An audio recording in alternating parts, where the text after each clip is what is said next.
Story 1. My mom's funeral was less than a week after she died. Considering I had witnessed her death, I was in a lot of shock and essentially a non-functioning shell of a person. I needed clothes for the funeral and viewing. My two older sisters took me to the mall so two of us could get clothes. That whole time is both a blur and on loop in perfect detail in my head. So forgive me if this sounds oddly worded. We went to a store called Torrid, which caters mostly to plus-sized people. I'm that short person on the chubby side of average who has difficulty finding regular or plus clothes that fit. So this store is great for nice things. We brought a dress mom had bought me there for size. I knew I was useless, so I just walked right up to the register and said, "I need clothes for a viewing and funeral and don't know how to pick them." The woman behind the counter was amazing. So amazing I'm calling her Angel for the rest of this. Angel asked if she could hug me. I said yes. She got my size from the dress and told me to leave it to her. She found me a few dresses and dress shirts. She listened to my vague, nonsensical reasons I didn't like each piece. Then she found perfect clothes for me. I think it took 4 tries of each, if that. In my viewing outfit, I looked just like my mom. I already had nice pants to wear, and when I tried the shirt on with them and put the nice jacket on, I looked just like my mom going to church. I loved it. The dress was a simple black that made me look elegant, like a dancer, and she got me a lightweight cardigan to go with it. I showed her the bandages covering my wrist, and she found me a thick bracelet to cover my wound that went with both outfits. She didn't even ask what happened or why I needed to hide it, which I really appreciated. She was just so amazing. During the purchase, Angel helped me move the account over to my email and phone instead of my mom's, but let me keep it in mom's name, no questions asked. Months later, I went back there because I needed new bras. Angel remembered me. She asked to hug me again. She helped me find new bras that look and feel great. If I had more money, I'd buy all my clothes there just to see her. Story 2.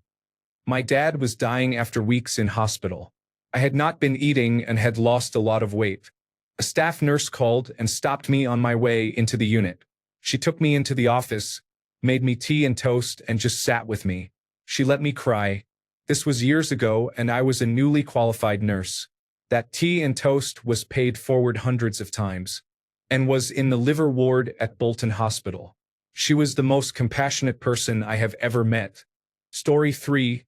I went no contact with my mother in early March about 7 years ago. It was painful, it was ugly, and I was hurting a lot, but I had to do it to protect myself and my kids. A friend's mother put together a care package for me that Easter, filled with little chocolate eggs, a couple of affirmation cards, and a note saying, "Name, considers you a sister, so that makes me your mother. As long as I'm alive, you'll always have a mom to turn to." Sentimental things don't survive long in my house, but I still have that note and I still cry when I read it. Story 4. At a new job, my trainer brought me food after noticing I did not eat anything for lunch. No one knew, but I was very poor and did not even have money to pack my own lunch. That man did not know it, but he kept me alive that week. Story 5. I was living in a foreign country and moving from one apartment to another several blocks away. My friend had gone to find someone to help us move all of my belongings. My belongings were on the sidewalk with me while I waited for him to return. It was raining heavily. I stood there in the rain with all of my suitcases around me, waiting for my friend, when a man came, handed me his umbrella and walked away. We did not even speak the same language. I will never forget that kindness. Story 6. My mom and her boyfriend took me to the fair when I was really little, probably 4 or 5 years old, so it was the late 1980s. I really wanted to go on the kiddie rides, but I think we were out of tickets and didn't have a lot of money. A beautiful smiling black woman crouched down to my level and held up some ride tickets in her hand. I remember the way she looked at me with such kindness, as if I was the special person she chose to give the tickets to. I think she was one of the first black people I remember ever seeing. I am white, and we lived in a rural area with mostly white people. I can still see this woman's face and her smile. I will never forget her. Story 7. I was dead broke and stranded at a gas station at 2 a.m. with maybe 8 miles to empty. I'm not one to ask for money, especially from strangers, but I was literally stuck.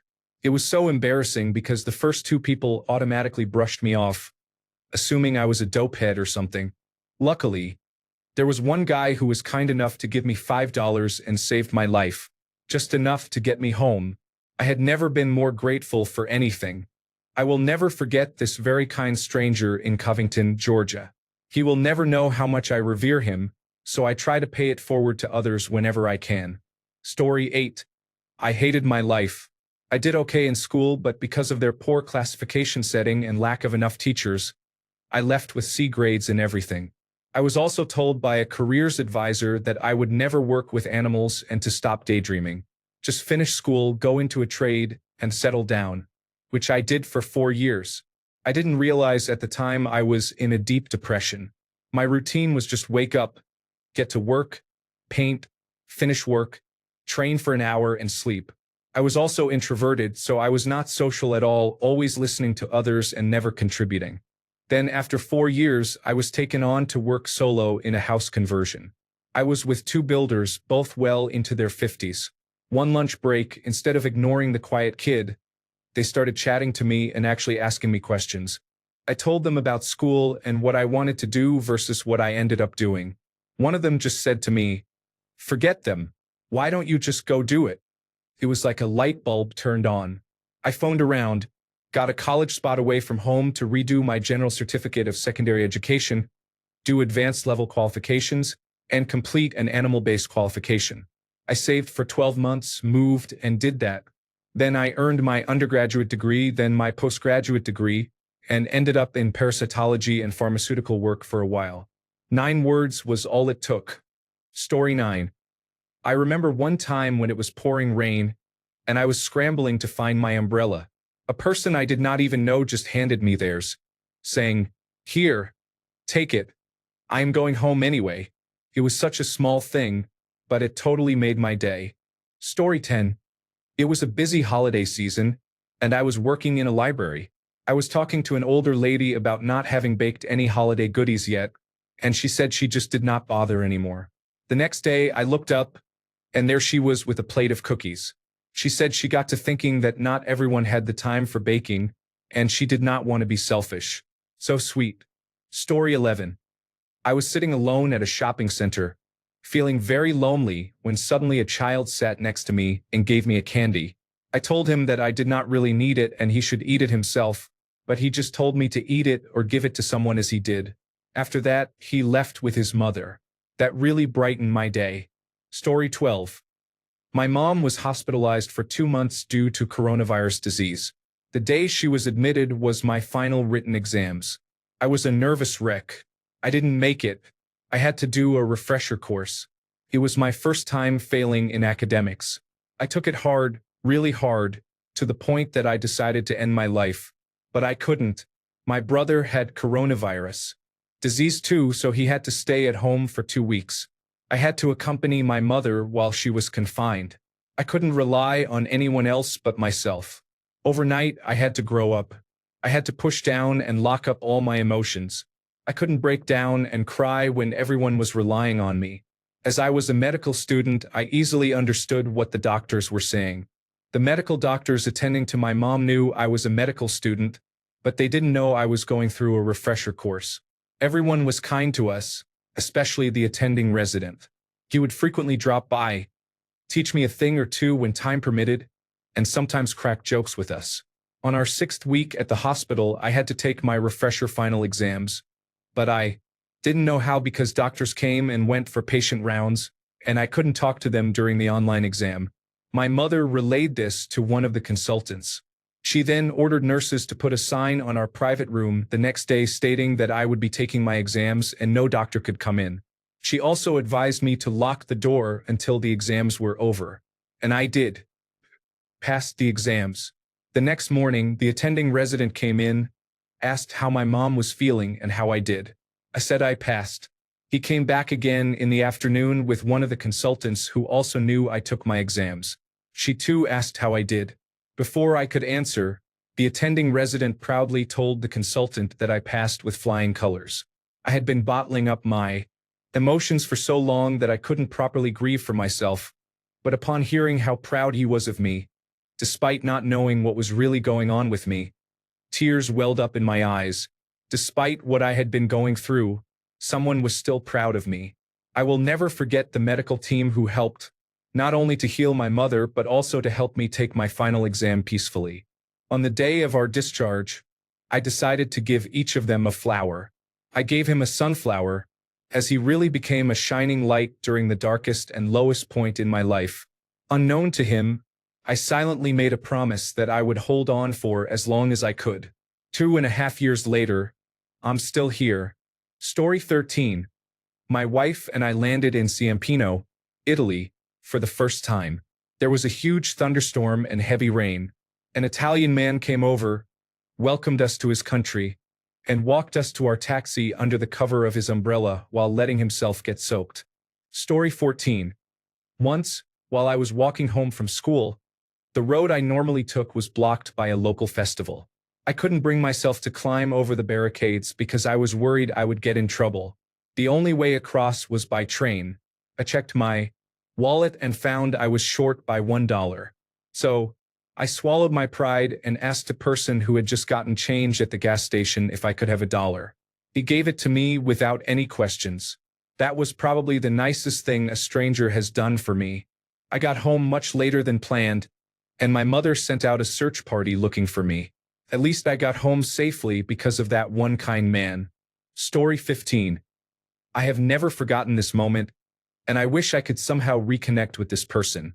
I was in kindergarten and foolishly forgot to bring a coat to school during the coldest months in the Midwest.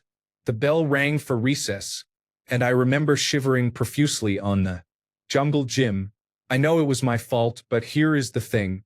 One of my classmates came up and, despite us barely knowing each other, she hugged me to keep me warm. That moment lingers vividly in my mind to this day, and I wish I could reconnect with her and thank her for her kindness. Story 16. Cop here. I had just come from a scene where there was a dead body. Family and various relatives were there, incredibly upset. A man in his 30s died of a massive heart attack.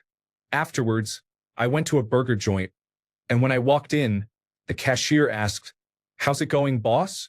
I replied, "Not good, actually," and placed my order. When I got back to my squad car, I noticed they had given me an extra order of fries. I cried while eating those fries, and they were much needed. Story 17. I used to work at a large talent management agency and went down to the cafeteria to get a coffee. When I got to the till, I realized I had left my wallet at my desk. Deeply embarrassed, I was about to ask if I could pay next time when a voice behind me said, "Don't worry, I'll get this coffee." I turned around to thank the kind soul and realized it was Robert Plant of Led Zeppelin. Totally starstruck, I couldn't get any words out. He then said, "Don't worry, you can get me one next time I see you." For some reason, I said thank you in a very high-pitched voice, took my coffee, and left. Safe to say, I've never seen him again, so I still owe Robert Plant a coffee. Story 18. I was pregnant when I graduated high school. My daughter was born early and died at 4 days old in the hospital. I was broke with no job. The casket and plot were free and arranged by my friend who worked at a cemetery. I had to pay for the grave marker, which cost $800. I made payments of $35, and once paid off, they would order and place it. I had paid half of it, and my friend at the cemetery went ahead and pushed the order through, telling the owners that if I defaulted, she would pay it off. She called me at work the day it was placed. I had never told anyone at my job about my daughter. It was awkward with the condolences. I asked my boss if I could leave and started crying. He closed the door and asked what was wrong. I told him the marker was placed because I had paid half, and I really wanted to go see it. He had the secretary, who was my friend, drive me out there to see it. From her, he got the name of the cemetery, called them, and paid the rest of the bill for the marker. I will never forget that kindness or the kindness of my friend who worked at the cemetery. It was a hard time, but there were real moments of joy within that grief. Story 19. I was in Shanghai for the solar eclipse in 2009. When the time came, it was raining hard with no hint of blue sky. A woman handed me an umbrella, and we huddled under it while the sky went dark and then light again. Story 20. My friends used to come into the forest with me to build huts. They knew I hated people and was not social at all. There was nobody in the forest, that is why I went there. I appreciated that they helped me. Sadly, I no longer have contact with them. I hope the best for them because they were amazing people. Story 21. I was homeless and on the brink of ending my life when I got a call from a friend who was worried about me. They told me they had booked a flight already and that I was going to live with him. He had also lined up a job for me. Nearly 5 years later, I am about to finish my apprenticeship. I am clean from drugs, and my mental health is the best it has been in many years. I will always cherish that friendship. I owe him greatly. Story 22. There are two moments I can recall. When I was about 8, I was in a bad mood for some reason and just staring out the back window on the way home. Someone walking by looked and waved at me, and I waved back. Somewhat improved my mood. Another memory is from when I was about 13. I wanted a small watch at a store, but my mom didn't have enough money. Out of nowhere, a man standing behind us said, "I'll buy it for you," and handed the cashier $20. I stared at him in shock for a long time until my mom finally said, "Say thank you," which I did, still in complete shock. You may never see this post, but I think about you both all the time. Story 23. I was very poor from age 10 until I was old enough to get a job of my own. One year when winter hit, I didn't have a winter coat and I would walk to school in the snow wearing tennis shoes and a light raincoat, which was all I had. I also rarely had lunch at school. I would always tell my friends I wasn't hungry, but actually, I was starving. One kid who sat at our lunch table every day started packing 2 sandwiches and brought one for me each day. He didn't want to embarrass me by giving it to me at the table, so he would come to my locker every morning and put it in my bag. It was one of the kindest acts I experienced during that time in my life. Some of my friends realized I didn't have a coat every day.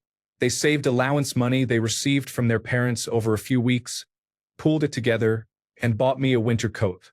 Looking back, it's amazing that young kids could be so thoughtful and selfless. I truly was lucky to have the friends I found in school. These kind acts people did for me when I had nothing will always stick with me. They meant the world to me. Story 24. I recently got a job after months of trying. I had the roughest start to the year, so I was thankful for the job. I am very poor and walking 1 hour and 30 minutes just to get to the job site and back home. Someone who was training me heard about my situation and gave me $100 to get a monthly bus pass, which costs around $85, and some dinner.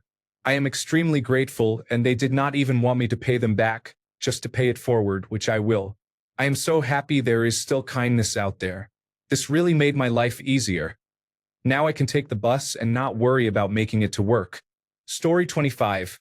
After work one day, I was at the gas station getting a snack and a soda.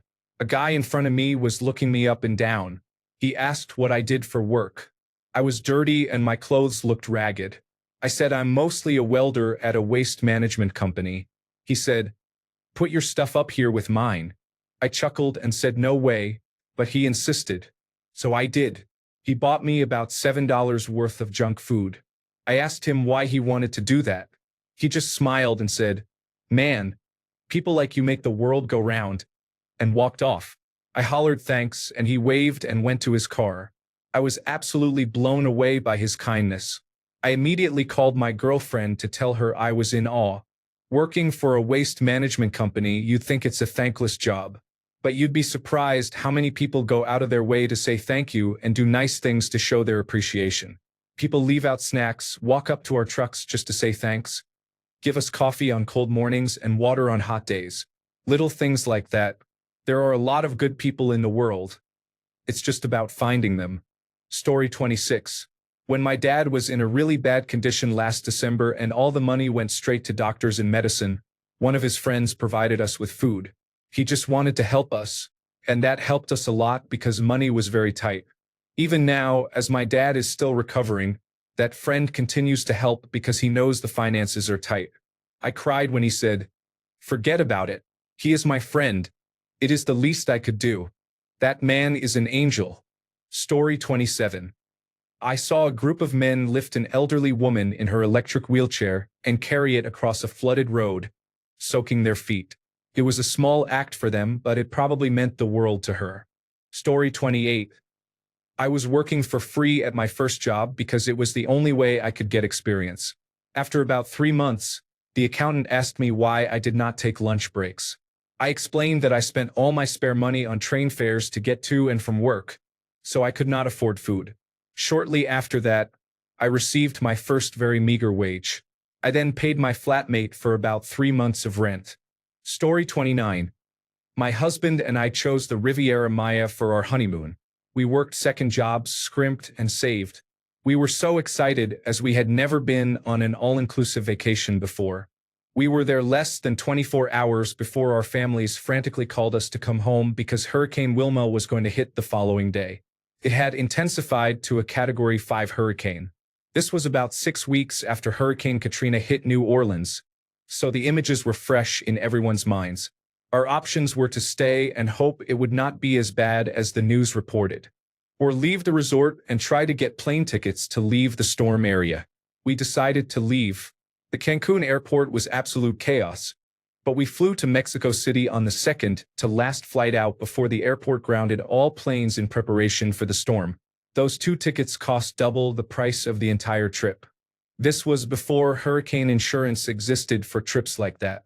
We arrived in Mexico City and had to wait for airline desks to open so we could get tickets back home to the United States.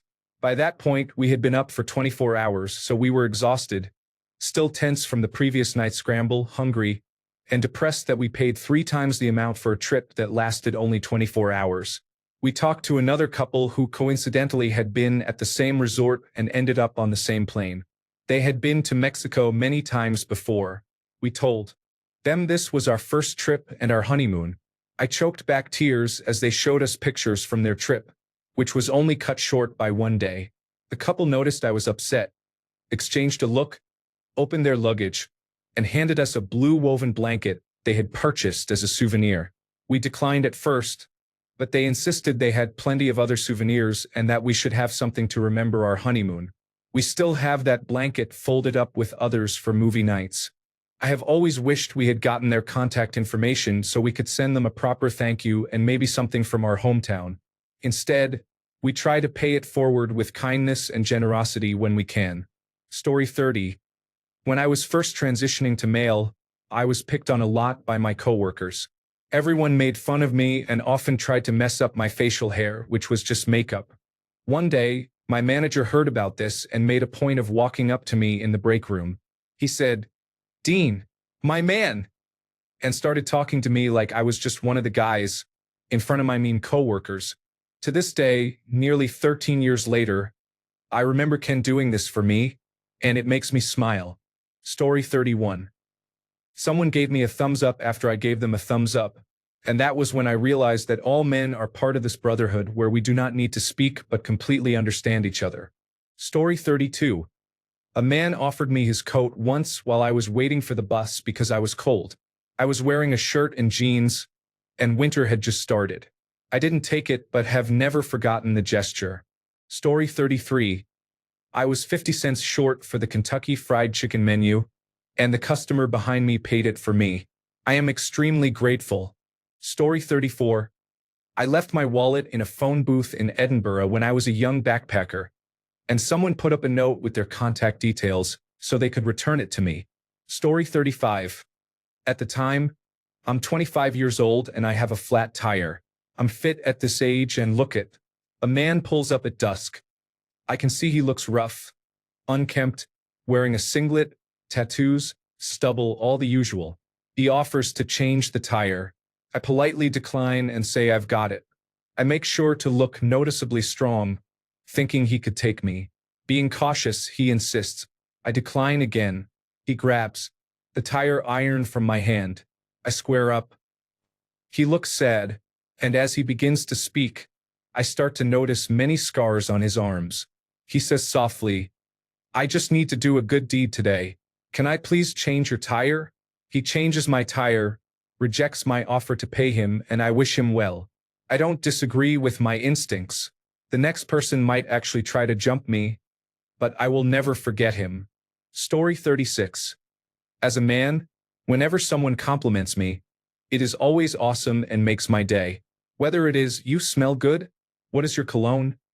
or "You look nice today." Men just do not get complimented very often. Story 37. I did not have enough cash for my bus fare when I was still a student. I was young and silly. A kind lady offered to pay for mine. Story 38. Strangers offering random compliments. Whenever a woman tells me she likes my hair or my outfit, I honestly go on with my day like I am a celebrity. Story 39. My family, including 2 children and my husband, was moving to Australia from South Dakota in the United States. I had rented a car online when we arrived in Las Vegas to drive to Los Angeles International Airport and visit a few family members along the way. I used a prepaid credit card to make the reservation, and despite having the confirmation email and sufficient funds on the card, when we arrived in Las Vegas and tried to pick up the rental car, the agency said they do not accept prepaid credit cards. We were essentially stuck because no one would rent us a car. I was in tears, and the children were very upset. A complete stranger approached us and offered to use his company credit card to get the car, with the agreement that we would pay for the car upon returning it. We confirmed with the agency that this was acceptable before agreeing. They were supposed to immediately remove his details after printing the paperwork.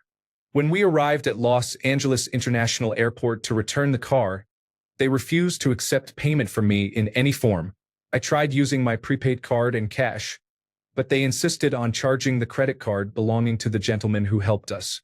Because we needed to board a flight soon, I asked for the man's contact details, but the agency refused to provide them. I then requested that they pass on my forwarding address and Australian phone number to the man so we could reimburse him. I do not know if that ever happened or if he ever contacted us. After arriving in Australia, I posted on social media to find the man, but we were never successful. I will never forget that man. Because of his kindness, we were able to move, and our lives have been significantly better as a result. I hope one day he will make contact so I can at least repay him. Story 40. I was crying on the train and tried to hide it, but it was very obvious. A woman I did not know came up to me as I left the train and comforted me. She stayed with me until she saw that I could cope and listen to my problems the whole time, even though I was a complete stranger to her. It was very heartwarming and kind. Story 41. I was shopping for a homecoming dress by myself because my friends left at the last second. I was almost in tears while looking at dresses when a lady came over to help me. She brought me different sizes to try on and took pictures for me. She even helped me find hair accessories to match the dress. She spent at least 20 minutes being the friend I never had. God bless you, Gloria, wherever you are. Story 42. My friend, a man who was not really a baby person, had been jokingly like, "Nah, I'm good." When it came to holding my healthy young baby, he was just not into it. His girlfriend asked, "Are you scared?" I have a picture of him and my son both looking comically serious and unimpressed at each other. The same man, a year later, when we all knew my son was terminally ill and there were official aides who wouldn't touch him, just said, "Of course I'll hold him," and gently took him, held him softly, and treated him like a baby who loved people and loved to be held. It was really kind. It wasn't something I would have made him do. I never forgot it. A couple of years later, my son was gone, and I was drunk. I said, "It meant so much to me. It was so kind." He stood there nonplussed for a second and then said, "Who wasn't kind?" Story 43. Saved my 7-year-old drowning self. I didn't even get to know him. My parents didn't know I almost died. All I remember is he is somewhere in his 20s, probably a surfer. Story 44. I was out of a job at a time when I had to support my mother. I finally landed one, but I had to walk back and forth, and I didn't have any shoes that would hold up on the walk or the work. I went to Facebook, and my mom asked around for some hand-me-downs we could buy from someone. A day later, a very kind man showed up with a brand new pair of really nice shoes he had just bought for me. He left before I could even give him any money. I cried. Story 45. My husband and I were having breakfast at a diner. There was an elderly man seated across from us. I heard him ask the waitress how much a side of bacon costs. He told her he did not want it because it was too expensive. After he ordered his breakfast, I went over to the waitress, told her that I wanted to pay for his meal, and asked her to add the side of bacon he wanted. I also asked her not to tell him who paid, only that it was already paid for. I had read about people doing this, paying for other people's meals or coffee. I wanted to try it once to see what it felt like and if it was strange. It was not strange. It felt good to do something like that without needing recognition. I will do it again sometime for sure. Story 46. A crisis intervention specialist held my hand at the hospital when I experienced kidney failure at a young age. My mother was too busy looking at her phone at the time. Story 47. Once, when I was 8 years old, I walked into a grocery store and saw an older couple walking toward the door. I held the door open for them and the older gentleman said to me, "Back in the days we used to tip our doormen," as he handed me a stack of quarters worth about $3.75. It was not a large amount, but since then, I have always tried to hold the door open for people. Story 48. Super Bowl Sunday this year, I was driving home to try and catch the start of the game with my 2 young kids asleep in the back seat. I was on a backcountry 2-lane highway in the middle of nowhere, Florida, when I got a flat tire. Because the grade of the shoulder was so steep, I decided to pull onto a gated gravel driveway about 50 yards ahead. While I attempted to change my tire, I realized my jack was rusted out and useless. The owner of the property, an older gentleman, drove over, assessed the situation, and offered to help me. He left and returned with a hydraulic jack and impact driver and changed my tire for me within 3 minutes. He never asked my name, called me ma'am the whole time, hesitated to shake my hand because he didn't want to get me dirty, and was content to help with no questions asked. I thanked him profusely. All I know of him is that his name was Hugh and that he was a 5th-generation cattle rancher. Being a female with kids in the car on a deserted road made me wary about a stranger driving up while I was stranded. But Hugh was the perfect gentleman and a true godsend. I will never forget this small act of kindness. There are still great people in this world, and you can find them in the most unexpected places. Story 49.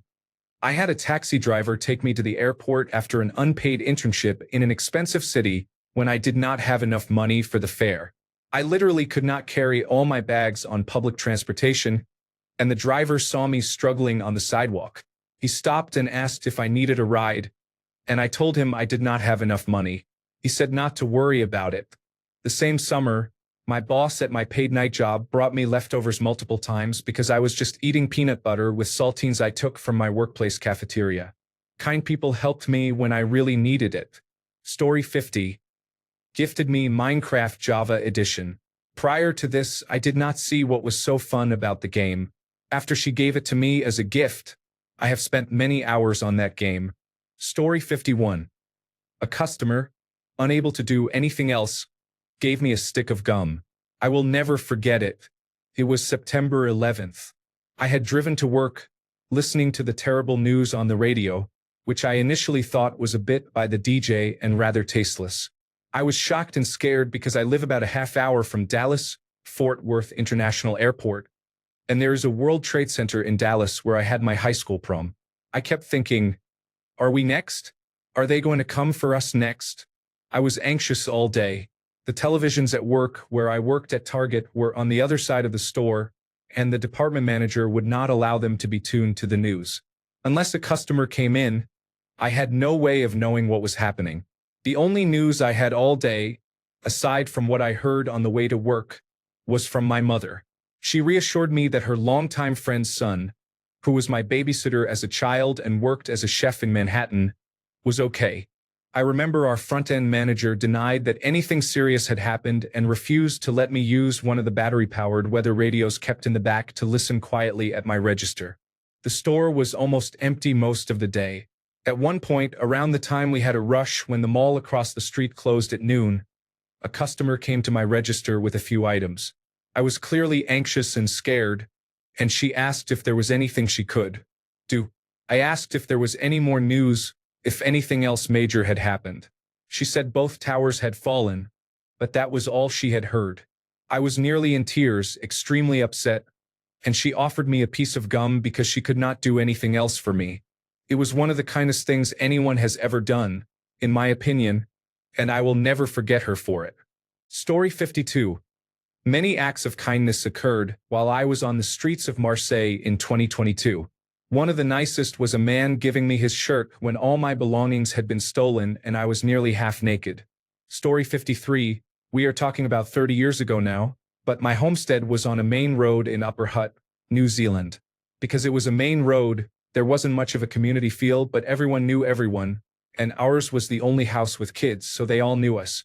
One day, I was playing in the front yard when the old lady from across the road came over and asked if I would like a necklace. She handed it to me. It was shaped like Australia with a thin gold edge and a Paua greenstone type middle piece. It was beautiful. I said yes, thanked her a lot, and then raced inside to show my mum. I am number 8 of 11 kids, so I never got things first. This was amazing, and I loved it so much. Less than a week later, my sister stole and sold it. I would have been about 8 or 9 years old at the time. I think she was cleaning her house out to move somewhere smaller. I knew the old lady's name then, but I can't think of it now. I never saw her again. I think of her all the time. Story 54. In 2008, the bottom dropped out of the economy. I was trying to get my toddlers to daycare when my car ran out of gas. It was a rock-bottom moment in my life. I started off down the road, carrying one child and holding the hand of the other. A few minutes later, a man pulled over and offered us a ride. Once he understood the situation, he drove to his house, grabbed a gas can, took us to a gas station, filled it, got me back to my car, and sent me on my way. I am in a great place now. My oldest is graduating high school and has been accepted to university. I will never forget that kind man who helped me at my lowest point. Story 55.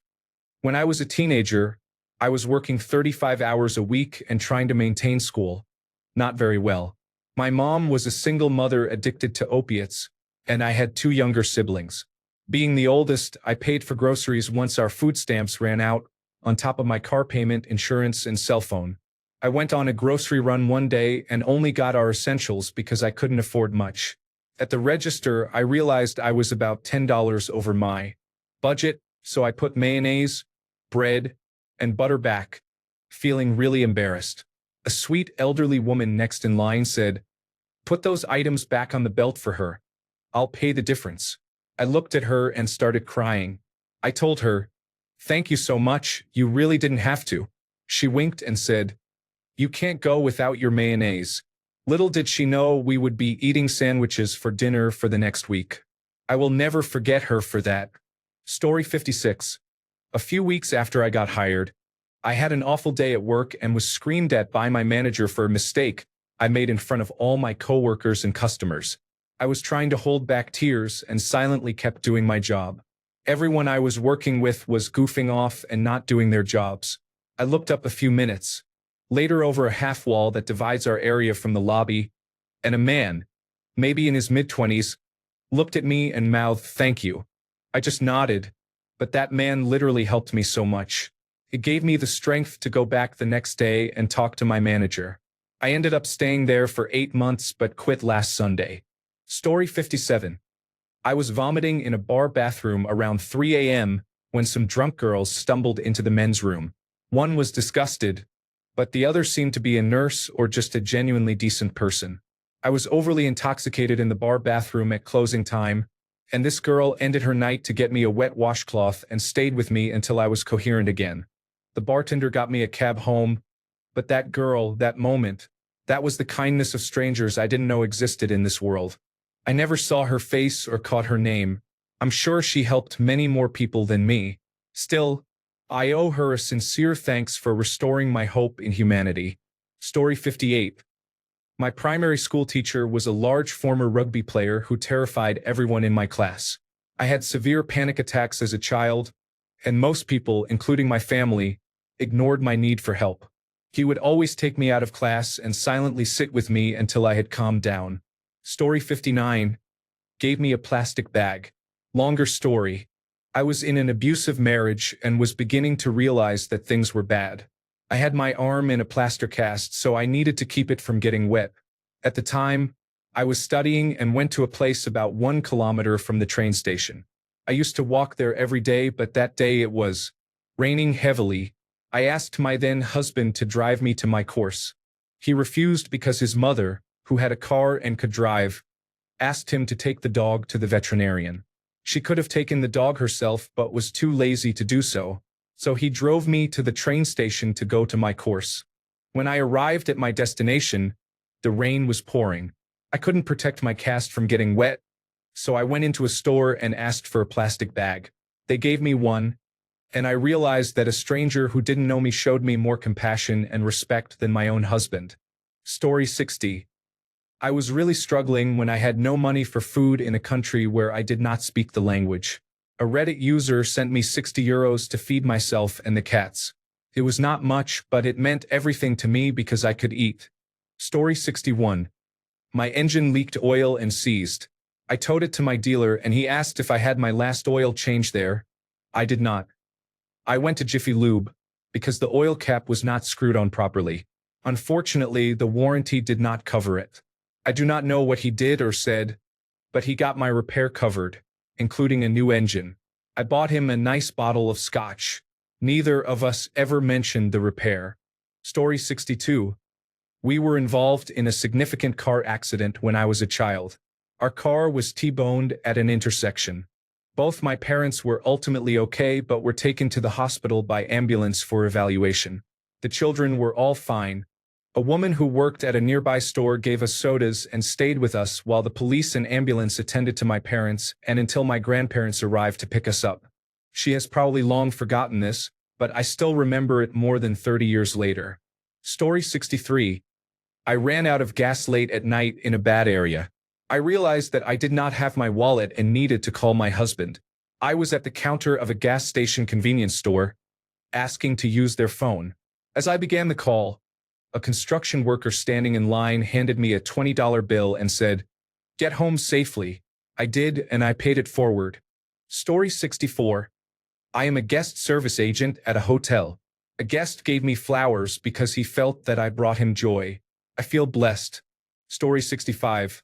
My wife stuck with me, and finally, after years of trying, she got me to go to a doctor and receive an attention deficit hyperactivity disorder diagnosis. Life-changing at 40. Story 66. I'm not a religious man and only go to churches for weddings and funerals. My upbringing ruined the idea of a higher power looking out for me and caring about me. It's a ridiculous concept. Once, while camping in Copake, New York, we stopped for breakfast in a small diner.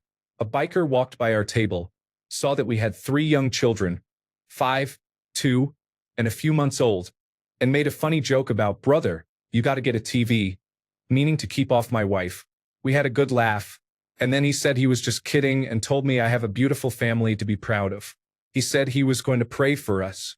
He did.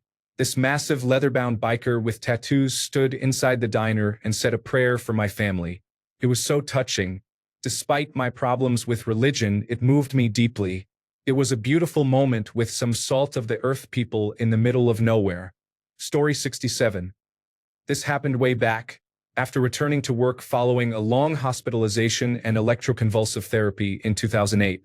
I was working in a busy tourist area at midnight, so I saw many of the same customers between 5 to 7 a.m.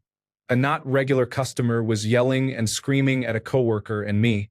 She was being very rude and bothering everyone. There was a queue and we were fed up. Another regular customer got up, walked to my till where she was, and told her she did not have the right to treat people like that. If she wanted something else, she could pay for it. She started yelling at him and told him to go away.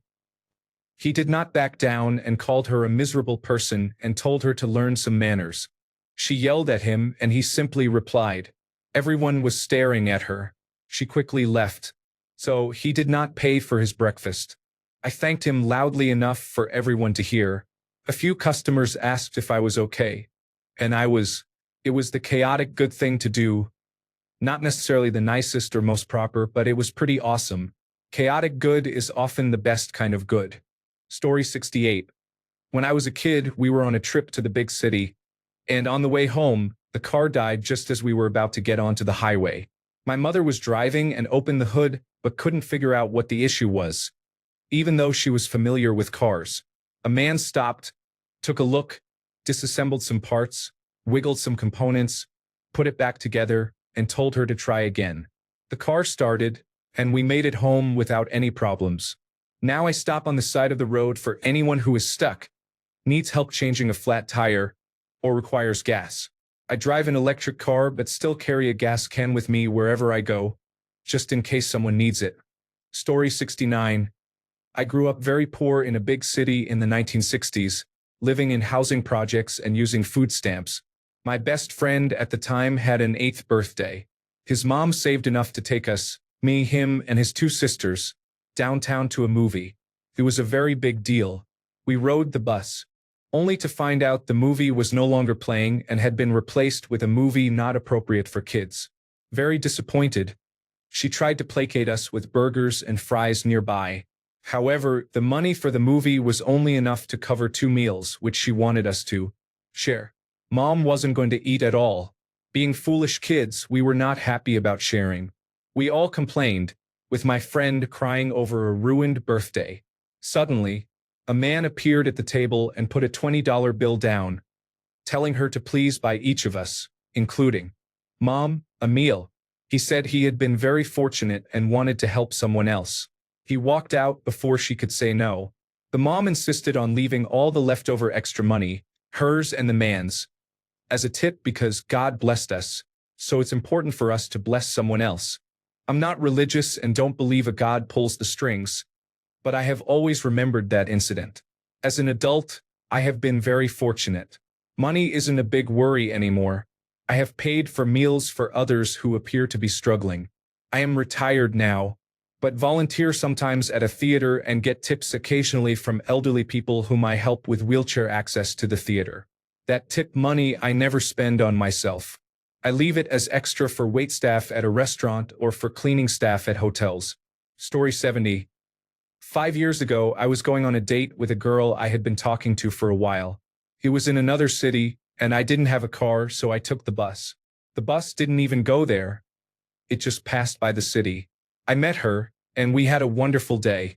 Then I walked back about 8 miles to catch the bus. It turned out the bus wasn't coming since it was not a frequented road, and there were not enough passengers. 2 men working at the gas station where I was waiting told me this. I had no money left, only enough for the bus. They bought me dinner, let me stay inside since it was hot outside at night, and in the morning, I took the bus. They had absolutely no obligation to help me, yet they fed me, gave me a warm place to stay, and kept me company all night. Thanks a bunch for sticking around till the end of the video. Remember to subscribe, and until next time, stay awesome and goodbye.